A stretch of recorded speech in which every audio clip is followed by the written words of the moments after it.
मित्रांनो, घरोघरी मातीच्या चुली या मालिकेच्या नवीन लेटेस्ट एपिसोडमध्ये आपल्याला पुढे असं पाहायला मिळणार आहे की इकडे तो सारंग म्हणत असतो की वहिनी, तुझी आई आता या जगामध्ये नाही आहे, सौमित्र दादा हेच सत्य आहे. त्यावर सौमित्र म्हणतो, नाही सारंग, ह्या वहिनीची आई आणखीनही जगामध्ये आहे. आपण असं उगाचच मनाने ठरवून टाकायला नकोत, आणखीनही त्यांचा शोध सुरूच आहे. त्यावर तो ऋषिकेशही म्हणतो, जानकी, तुझी आई नक्कीच जिवंत असेल, आपण त्यांना सापडून काढू, तू असा धीर खचू नकोस. आणि इकडे लताबाई रडत असते आणि मायाला आवाज देत असते, माया तू कुठे आहेस, असं जोराजोरात ओरडत असते आणि म्हणत असते, आता माझ्या लेकीच्या संसाराचं काय होणार, असं म्हणून ती दुःख करत असते, रडत असते. त्यानंतर तिला तिकडनं मायाचा आवाज येतो आणि त्यानंतर माया देखील त्या लताबाईंच्या समोर थोड्याच वेळामध्ये येते, पण मायाच्या हातापायांना सगळीकडे बांधलेलं असतं. तर ती लताबाई म्हणते, माया तू आलीस का लेकरा. त्यावर तो मास्कमॅन देखील तिथे येतो. त्यावर ती लताबाई म्हणते, आता तरी तुला अक्कल आली का, तू आमच्या दोघींची का ताटातूट केली होतीस, असं ती मास्कमॅनला विचारत असते. आणि त्यानंतर तो माणूस त्या लताबाईला बंदुकीचा धाक दाखवत असतो. त्यानंतर तो मास्कमॅन म्हणत असतो, थोडीशी शांतता मिळाली, पण लक्षात ठेवा, पुन्हा काहीही गडबड करण्याचा प्लॅन करू नका, आणि जर असं पुन्हा तुम्ही करण्याचा प्रयत्न देखील केला तर मी तुम्हाला यावेळेस मात्र सोडणार नाही, जागीच तुम्हाला ठार करेन, अशी धमकी देऊन तो मास्कमॅन तिथनं निघून जातो. आणि त्यानंतर इकडे ती माया आणि लताबाई दोघीजणीही रडायला लागतात. इकडे ती माया रडत असते, लताबाईच्या मांडीवर डोकं ठेवून ती लताबाईंना विचारत असते, काकू, हा माणूस आपल्याला का त्रास देत आहे, का छळत आहे, ह्याने आपल्याला इकडे का डांबून ठेवलं आहे, असं करून ह्याला काय मिळतं, आता कधी आपली इथनं सुटका होणार आहे, आणखी किती दिवस आपण असा त्रास सहन करायचा आहे, मला तर आता काहीच कळत नाहीये, असं म्हणून ती माया रडत असते, स्वतःला त्रास करून घेत असते. त्यावर ती लताबाई मायाला समजावून सांगत असते आणि तिला म्हणत असते, बाळा, थोडासा देवावर विश्वास ठेव आणि असं रडू नकोस, तूच विचार कर, एवढं सगळं होऊन देखील त्याने आपला श्वास जिवंत ठेवला आहे. त्यानंतर ती म्हणते, मग आता इथनं सुटका करण्याचं बळ आणि संधी देखील तोच देणार आहे, शांत हो बाळा, अशी रडून स्वतःला त्रास करून घेऊ नकोस, असं लताबाई त्या मायाला समजावून सांगत असते. पण ती बिचारी माया मात्र फारच घाबरलेली असते आणि रडत देखील असते. त्यानंतर इकडे तो ऋषिकेश जानकीला समजावण्याचा प्रयत्न करत असतो. त्यावर ती त्या ऋषिकेशला म्हणत असते, तुम्हीच सांगा कसं मी शांत बसू, कारण तिकडे ती बाई मला काही आता शांत बसेल असं वाटत नाही, ती ऐश्वर्या नक्कीच आपल्या विरोधामध्ये काहीतरी करत असेल, आता मला तर असं वाटतं हे युद्ध तेव्हाच संपेल ज्या वेळेस तिचा किंवा माझा जीव जाईल, असं म्हणून ती जानकी रडत असते. त्यानंतर तो ऋषिकेश तिला म्हणतो, शांत बस जानकी, तू काहीही काय बोलत आहेस, इथे काही तुझा जीव जाईपर्यंत मी काही स्वस्थ बसायचं का. त्यावर ती म्हणते, नाही ऋषिकेश, आता मी माझ्या घरावर आलेलं एकही संकट नाही बघू शकत. त्यावर ती म्हणते, ऋषिकेश, आता ती ऐश्वर्या जखमी नागिन झालेली आहे, कुठल्या बिळात न येईल आणि कुठून समोर येऊन उभा राहील, कुठलं संकट आणेल सांगता येत नाही, आणि आता मी माझ्या घरातल्यांचे हाल आधीच पाहिलेले आहेत, ह्या सर्वांमध्ये त्यांची ओढा ताण व्हायला नको, तिने माझ्या आईचा जीव घेतला आहे ऋषिकेश, तिने जाता जाता सर्वांसमोर गुन्हा कबूल केला आहे, तुम्ही ऐकलत ना ऋषिकेश, असं ती जानकी त्या ऋषिकेशला सांगत असते. त्यानंतर तो म्हणतो, अगं जानकी, ज्या वेळेस आपण हे रिव्हील केलं ना की सारंग जिवंत आहे, त्यावेळेस तू तिला म्हणालीस की माझी आई जिवंत नाही आहे, हे मला कळालं आहे, पण त्यावेळेसच तिने तुला धमकी दिली, पण तिच्याकडे मात्र ह्या गोष्टीचं उत्तर नव्हतं, त्यावेळेस मी तिच्याकडे पाहिलं, तिच्याकडे कसलंही उत्तर नव्हतं, असं तो ऋषिकेश जानकीला सांगत असतो. त्यावेळेस तो म्हणतो, मी ते गट फिलिंग एक्सपिरियन्स केला आहे, मी तुला नक्की अगदी खात्रीने सांगतोय, तुझी आई आपल्याला लवकरच सापडेल. त्यावर ती जानकी म्हणते, ऋषिकेश, तुम्ही तर तिच्या मोबाईलवर आलेला मेसेज पाहिला आहे ना, तरी देखील तुम्ही असं कसं म्हणू शकता. त्यावर तो म्हणतो, अगं ती ऐश्वर्या एक नंबरची खोटारडी आहे, तू काय तिच्यावर विश्वास ठेवत आहेस. त्यावर तो म्हणतो, तू माझ्या बोलण्यावर विश्वास ठेव, तुझ्या आईला काही एक झालेलं नाहीये, त्यावर ती म्हणते, खरंच देव करो आणि तसंच हो, माझी आई या जगामध्ये असावी. जानकी म्हणते, ऋषिकेश तुम्ही म्हणताय ते अगदी खरं आहे, कारण ही ऐश्वर्या विश्वास ठेवण्याच्या लायकीची नाहीये. ती नक्कीच कुठल्या ना कुठल्या मार्गाने आपल्याला त्रास देणार, पण आता आपल्याला सावध राहायला हवं असं जानकी ऋषिकेशला सांगत असते. त्यानंतर ती म्हणते, पण आपण कसं आणि कुठे सापडणार आहोत आईला? त्यावर तो म्हणतो, ते तर खरंच आहे, बघूयात आपण सौमित्राशीही या विषयावर चर्चा करूयात आणि इन्स्पेक्टर देखील त्यांचा शोध सुरूच आहे ना. आणि इकडे ती ऐश्वर्या रस्त्याने जात असते. ती जात असताना मात्र तिला कशा प्रकारे जानकीने तिचा अपमान केला आणि तिला घराबाहेर हाकलून लावलं ह्या गोष्टीचाच विचार करत असते. त्यानंतर इकडे त्या सौमित्राची आई आजी तिला म्हणत असतात, काय गं सौमित्रा, तुला माझा तो नातू जिवंत आहे सारंग असं सांगावंसं वाटलं नाही का? तू सख्या आईपासनं ही एवढी मोठी गोष्ट लपवून ठेवलीस. त्यावर ती म्हणते, हो, मला तुला सांगावंसं नाही वाटलं, कारण त्यावेळेस माझी आई दुसऱ्याचीच ओझी वाहण्यामध्ये फार व्यस्त होती. त्यावर ती आजी म्हणते, तुम्ही सर्वांनी त्या ऐश्वर्याच्या बरोबरीनं मला जे काही दोष दिली आहेत ना, ते मला बिलकुलही आवडलेलं नाही. त्यावर ती म्हणते, अहो ग आई, तुला असं का पटलं नाही? त्यावर ती म्हणते, कारण तू नेहमीच जानकीची बाजू घेत होतीस, मग तिची बाजू देखील कोणीतरी घ्यायला नकोत का? आणि त्यानंतर सौमित्रा म्हणते, घेतली मी जानकीचीच बाजू, मग काय बिघडलं? कारण मला माहीत होतं जानकीची बाजूच सत्याची आहे. त्यावर आजी म्हणतात, हे सत्य नुसतं असंच कुरवाळून चालत नाही, तो माणूस किती लायकीचा आहे हे देखील बघावं लागतं. त्यावर ती सौमित्रा आईला चिडून म्हणते, खरंच तुझी धन्य आहे बाई, तुला दिसलं नाही का तिने किती त्रास दिला, किती खोटं बोलली ती सर्वांची. सारंगचं बाळ तिच्या पोटात आहे हे देखील ती म्हणाली आणि आम्हा सर्वांना फसवून तिने हे प्रॉपर्टी स्वतःच्या एकटीच्या नावावर करून घेतली. एवढं सगळं होऊन सुद्धा तू तिचीच पास घेत आहेस. त्यावर आजी म्हणते, मला तिचा पुळका येत नाहीये, पण तूच सांग, एवढं सगळं होऊन सुद्धा काय झालं? आपल्या पदरी काय पडलं? म्हणजे संसार कोणाचा मोडला?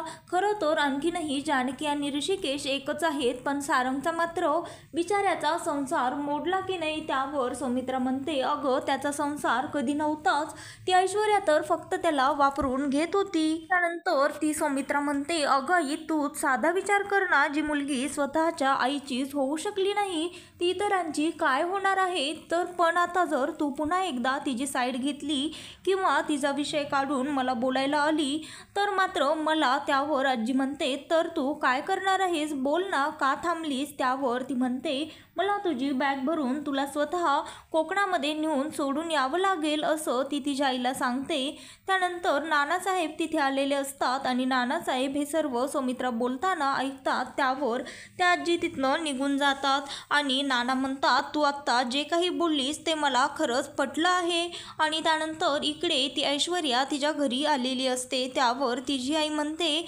अगं ऐश्वर्या, तू एवढा रात्री कसं आलीस आणि काय झालं?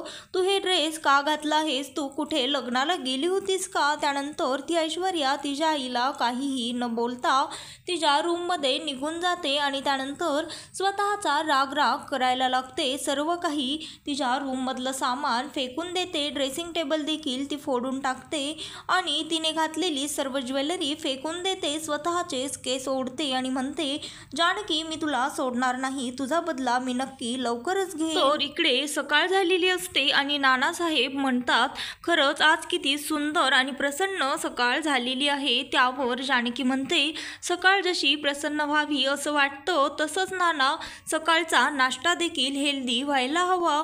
त्यावर नाना म्हणतात, तर तू मला आता काढा देणार आहेस तर? असं म्हणून ते सर्वजण हसायला लागतात आणि त्यानंतर ती जानकी म्हणते, हो नाना. त्यानंतर ती नानांना काढा देते आणि सौमित्राला चहा देते आणि म्हणते, नाश्ता देखील तयार आहे.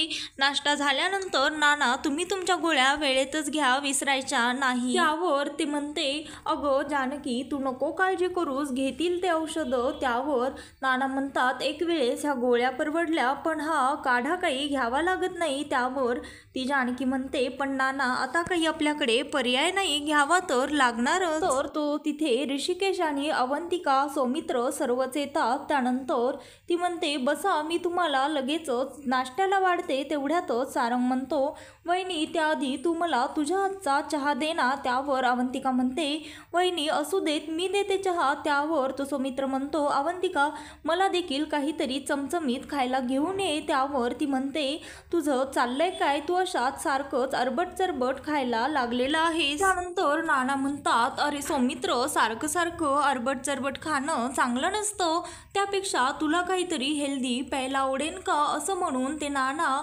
त्यांना काढा देतात. आणि त्यानंतर ते म्हणतात, कसं आहे, तुम्ही उगाचच तुमचा काढा मला खपवू नकात नाना. त्यानंतर सर्वच हसायला लागतात आणि ती जानकी म्हणते, नाना तुमचा काढा तुम्ही उगाचच सौमित्र भाऊजींना खपवू नका आणि तुम्ही एका वकिलाशी बोलत आहात हेही लक्षात असू द्या. त्यानंतर इकडे सौमित्रा म्हणत असते, जानकी तुला खरं सांगू का, ह्याच तर दिवसाची मी वाट बघत होते. तुझ्यामुळे पुन्हा एकदा आपली माणसं आपल्यात आली आहेत आणि पुन्हा एकदा आपल्या घराचं गोकुळ झालं आहे. त्यावर नाना म्हणतात, अगं जानकी, सौमित्रा म्हणते ते अगदी खरंच आहे. तू खूप कष्टाने या घरातला आनंद टिकवून ठेवला आहेस. करावं तेवढं कौतुक तुझं कमीच आहे. त्यावर ती जानकी हसते आणि म्हणते, बघा नाना, तुम्ही उगाचच माझं जास्त कौतुक करू नकात, नाहीतर मी शेफार आहे ना. त्यावर ती म्हणते, सौमित्रा तिला म्हणत असते, अगं काही हरकत नाही आणि तू एवढं सर्व घरासाठी केलं आहेस, मग तुझे लाड तुझं कौतुक आम्हीच तर करायला हवं ना, आणि आम्ही नाही तर दुसरं कोण करणार मग, असं सौमित्रा जानकीला म्हणत असते. त्यावर ती म्हणते, आई ते तर मी हक्काने करून घेणारच, पण खरं सांगू का, आपल्या घरावर एवढं मोठं संकट आलं होतं आणि ते पार झाल्यानंतर देखील आपण सर्वजण एक सोबत आहेत, यातच मला खूप आनंद वाटतो, असं जानकी त्या सौमित्राईला सांगत असते. त्यानंतर ती सौमित्रा म्हणते, अगं मला ते सर्व ठाऊक आहे, पण तरी देखील तुझ्या मनामध्ये एक सल आहे, नको काळजी करू, तुझी आई लवकरच सापडेल.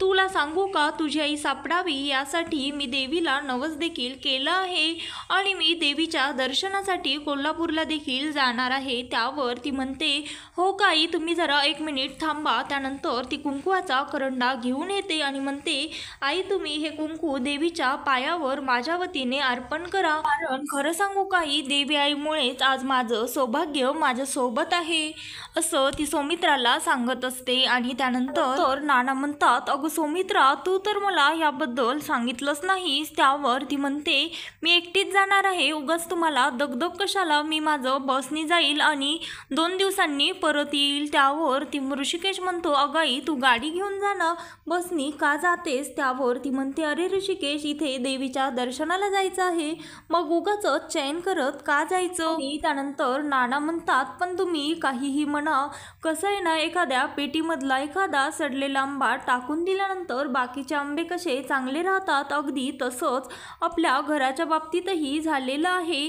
त्यावर जानकी म्हणते, नाना तुमचं खरं आहे, पण त्या सडक्या आंब्याचा वास मात्र तिथेच राहतो, आपल्याला तो वास देखील कायमचा काढून टाकायचा आहे. त्यावर सारंग म्हणतो, म्हणजे. त्यावर ती म्हणते, म्हणजे मी आता ऐश्वर्याबद्दल बोलत आहे, कारण ती ऐश्वर्या आता नक्कीच काही ना काहीतरी करणार, ती शांत बसणार नाही, आपल्याला तिच्यावर चांगली करडी नजर सर्वांनाच ठेवावी लागणार. त्यानंतर ऋषिकेश म्हणतो, बरोबर आहे जानकी तुझं. आणि इकडे ऐश्वर्याच्या आईने ऐश्वर्यासाठी कॉफी बनवून आणलेली असते आणि त्यानंतर तिची आई तिच्या रूममध्ये येते तर बघते सगळीकडे हे सामान व्यस्ताव्यस्त तोडफोड झालेली असते. त्यावर ती घाबरते आणि म्हणते, अरे देवा, आता ही पोरगी कुठं गेली आणि हे सगळं कोणी केलं असेल. त्यानंतर इकडे ती ऐश्वर्या मास्कमॅनला भेटण्यासाठी आलेली असते आणि ती म्हणते, तो म्हणत असतो, तू आता जे तू प्लॅन केला होतास त्यामध्ये तर तू फेल झाली आहेस, तू ऋषिकेश सोबत लग्नही केलं नाहीस आणि प्रॉपर्टी पेपर सुद्धा मिळवले नाहीस, असं मास्कमॅन त्या ऐश्वर्याला म्हणत असतो. तर इकडे तो मास्कमॅन तिला म्हणत असतो, मग हे पडलेलं थोबाड घेऊन इकडे का आली आहेस. त्यावर ती म्हणते, हो मी आली आहे कारण मला पैशांची खूप गरज आहे, मला त्या जानकीचा बदला घ्यायचा आहे, म्हणून मला माझ्या हातामध्ये पैसे असणं फार गरजेचं आहे, मला आता 10 लाख रुपयांची खरंच खूप गरज आहे. त्यावर तो माणूस म्हणतो, तू मला नेमकं कोण समजतेस आणि मी तुला पैसे का देऊ? त्यावर तो म्हणतो, मी तुला मूर्ख वाटत आहे का? मी तुला का पैसे देईल? तू एकतर मला प्रॉपर्टीचे पेपर्स आणून दिले आहेस आणि तुला लाज वाटत नाही का? बोल, जर मी तुला नाही पैसे दिले तर तू काय करणार आहेस? काय करू शकशील तू? त्यावर ती म्हणते, मी काहीही करेल, मी आकाश पाताळ एक करेन आणि ती कुठूनही पैसे जमा करून मी मला जे करायचं आहे ते हेतू साध्य करेन, पण माझ्यावर विश्वास ठेवा. मी नक्कीच सगळे रणदिवेचे प्रॉपर्टीचे पेपर्स लवकरात लवकर तुमच्या हातामध्ये ठेवेन. त्यानंतर तो मास्कमॅन ऐश्वर्याची मदत करायला तयार होतो आणि इकडे ऐश्वर्या त्या सयाजीरावाची बेल करून घेते. त्यानंतर ही न्यूज इकडे ऋषिकेशला आणि जानकीला कळते. त्यानंतर सौमित्रकडे पोलीस येतात आणि म्हणतात, उद्याच कोर्टाने आपल्याला तारीख दिली आहे. त्यावर मित्र म्हणतो, हे कसं शक्य आहे? तारीख तर 3 दिवसांनी पुढे होती, मग आजच अचानक कशी आली? त्यावर ते म्हणतात, माहीत नाही, पण वरतूनच तसा आदेश आलेला आहे. तेच मी सांगण्यासाठी तुमच्याकडे आलो होतो. त्यावर तो म्हणतो, आता आपण काय करणार आहोत वहिनी? आपल्याकडे कुठलाच एव्हिडन्स नाहीये. तर मित्रांनो, घरोघरी मातीच्या चुली या मालिकेचे नवनवीन लेटेस्ट एपिसोड पाहण्यासाठी आत्ता चॅनलला लाईक, शेअर आणि सबस्क्राईब मात्र नक्की करा. व्हिडिओ आवडले असल्यास व्हिडिओला कमेंट देखील करा.